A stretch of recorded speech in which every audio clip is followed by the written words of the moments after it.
Well, 30 days and counting until the 2012 Olympic Games. And while we're preparing to cheer on our country's best in London, the Canadian rugby community is busy building for the future.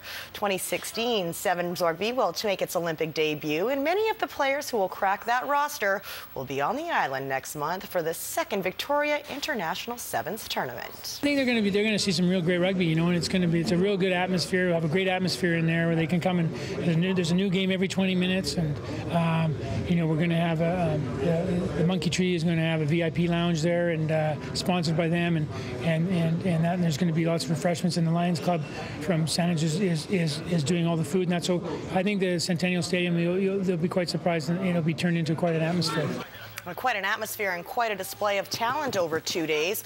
There will be a youth division, a women's division, and then, of course, the elites will take the field. Canada, Cayman Islands, the USA, and the South Seas have all committed to playing in the tourney. The host team will be from BC and made up of some of the province's best players, coached by two of the best players to ever represent Canada, former national team captain Morgan Williams and current Sevens standout Phil Mack. I want to get more and more involved, and try and do what I can to help the sport here. And me and Morgan have put a pretty fun group of guys together, so we're looking forward to it. Having the international side here, but also the whole incorporation of the youth is what I think is the fundamentals of the tournament, is to get those young players, because in 2016 really those are going to be the guys that are going to feature.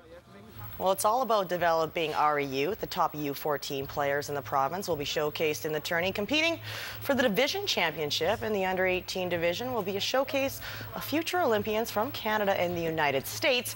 Many, like Shane Thompson's BC Elite team, are reaping the benefits of top-level competition. The more opportunity these guys get to play, the better they get, but also play at a higher level. So if we can bring in teams like Ontario, top U.S. teams where they're having to make decisions under pressure, they just get better for that. Yeah. They'll be definitely in the playdowns to Rio. Even someone like Phil Mack, who's here today. Like these guys are 25, 26, 27. They're getting older, and but they're going to definitely need a big influx of players in behind them as this Olympic sport moves forward. July 13th and 14th are the dates to remember. Tickets to this tournament are a steal at $10 per day. For more information, please go to victoriasevens.com. Well, 8 games into the season, the Victoria Shamrocks continue to prove that they are the toast of the WLA, occupying top spot with a 6-2 record. But the intermediate Shamrocks have also been making a little noise in the Lacrosse Box. Yeah, the Victoria Intermediate Shamrocks boast BC's top scorer in Jake Cullen. And Cullen has 57 points in just 11 games and started the first 5 games of the season as a defenseman. Well, when he switched to forward, the goals followed, and so did the wins. With just 3 games left, the Rocks are just 2 points back of Richmond for first. They scored almost 40 more goals than the next best offensive team. We started off pretty slow. We lost our first 2 home games to Coquitlam and New West. And our team really started to pick up. We've got a tremendous offense. We've all been kind of like working off of each other. And there's a couple guys that love to look for each other, and I'm just happy that I'm always on the scoring end. If we get the team chemistry and the momentum keeps building like it has been, it's not out of the question that we win provincials this year. Our goal is to win gold at provincials, and we've told the boys, you get us to that gold medal game, we will get you a gold. Well, even the most high-powered offenses need to mix in a little defense.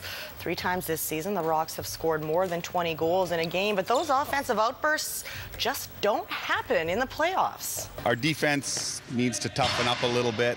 Not quite where we want to be. You can score as many as you want, but you need to stop those goals against at the inopportune times.